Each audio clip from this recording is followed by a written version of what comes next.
Hello student, आज हम पढ़ेंगे हिंदी थर्ड लैंग्वेज उमंग दिव्य ज्योति। उमंग दिव्य ज्योति का पाठ 3 लालची राजा। हमने इस पाठ का पहला पाठ आप लोगों को पढ़ाया है। अब मैं जो बाकी का पाठ बचा हुआ है वो अब मैं आप लोगों को पढ़ाने जा रही हूँ। आइए स्टार्ट करते हैं। पार्ट 2। दौड़ते भागते मिदास थक गया। दौड़ते भागते मिदास थक गया। क्यों थक गया? इसके पहले के पार्ट में हमने पढ़ाया था कि वो जो राजा था बहुत ही लालची था। उसे कितना सोना दे दिया गया फिर भी उसका मन नहीं भरा। तो एक दिन देवदूत आते हैं, उसे आशीर्वाद देते हैं कि तुम कोई भी चीज़ को छुओगे तो वो सोना ही सोना हो जाएगा। ठीक है, ये हमने आप लोगों को पार्ट 1 में पढ़ाया था। अब उसके बाद का बता रही हूँ। दौड़ते भागते मिदास क्या हुआ? थक गया, क्योंकि चारों तरफ अपने क्या देख रहा है? सोना ही सोना देख रहा है। उसे अभी तक पता नहीं लगा था कि उसके कपड़े भी सोने के होकर बहुत भारी हो गए हैं। ठीक है, राजा को अब पता नहीं चला कि उसका जो कपड़ा था वो भी सोने का बन गया है और वो बहुत भारी हो गया है। अब उसे भूख और प्यास लगने लगी थी। राजा को भूख लगने लगी थी और प्यास लगने लगी थी। वो राजमहल में लौट आया। वो उद्यान से यानी बगीचा से राजमहल में लौट आया। कौन? राजा। और सोने की एक कुर्सी पर बैठ गया। सेवक ने मिदास, राजा के जो सेवक थे, सेवक ने मिदास के सामने का मेज पर विविध प्रकार के व्यंजन सजा दिए। विविध मतलब विभिन्न प्रकार के जो भी खाना था, भोजन था, वो क्या कर दिए? सजा दिए।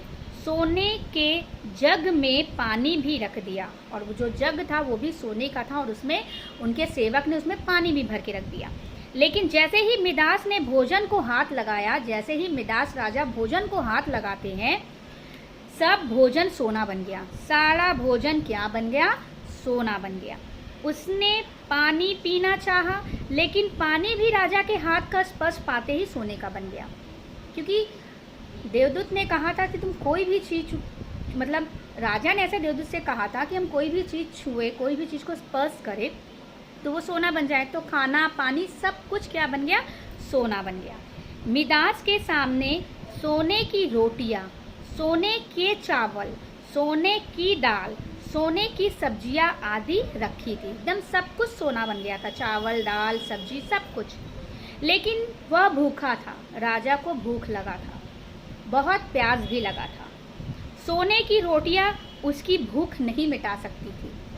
सोना तो खाया नहीं जाता, इसीलिए सोने की जो रोटी थी राजा की भूख नहीं मिटा सकती थी। मिदास क्या कर पड़ा? रो पड़ा। उसी समय उसकी पुत्री खेलते हुए वहां आ गई। जब राजा रोने लगे तब राजा की जो पुत्री थी वो वहां आ गई। अपने पिता को रोते देख वह उनकी गोद में चढ़ गई और पिता के आंसू पोंछने लगी। पुत्री जो थी अपने पिता के आंखों में आंसू देखते ही वह अपने पिता के गोद में चढ़ जाती है और आंसुओं को पोंछने लगती है। मिदास ने अपनी पुत्री को छाती से लगा लिया, मतलब गले से लगा लिया। लेकिन अब उसकी पुत्री वहाँ कहाँ थी? वह तो सोने की मूर्ति बन गई थी। उसकी पुत्री भी जो थी वह सोने की मूर्ति बन गई थी। क्यों? क्योंकि उसने खुद कहा था हम जिसे भी छुए वो सोना बन जाए। तो अपनी पुत्री को भी छुआ तो वो उसकी पुत्री क्या बन गई? सोने की मूर्ति बन गई। बेचारा मिदास से पीट कर रोने लगा। ठीक है, देवदूत को दया आ गई। वह फिर प्रकट हुए। देवदूत फिर राजा के पास प्रकट होते हैं।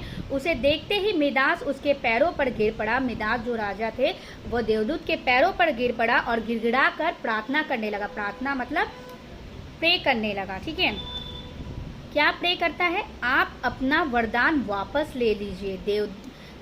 ये राजा देवदूत से कहते हैं, मुझे मेरी बेटी लौटा दीजिए। तो मिदास क्या कहते हैं? मुझे मेरी बेटी लौटा दीजिए। मेरा भोजन मेरा पानी मुझे दे दीजिए।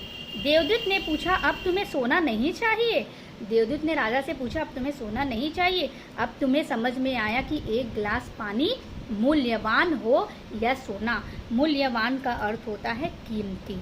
अब तुम्हें, देवदूत ने राजा से कहा, अब तुम्हें कीमती मतलब उस कीमत समझ आ रही है कि सोना जरूरी है या एक गिलास पानी या रोटी या चावल, ठीक है, या सोना।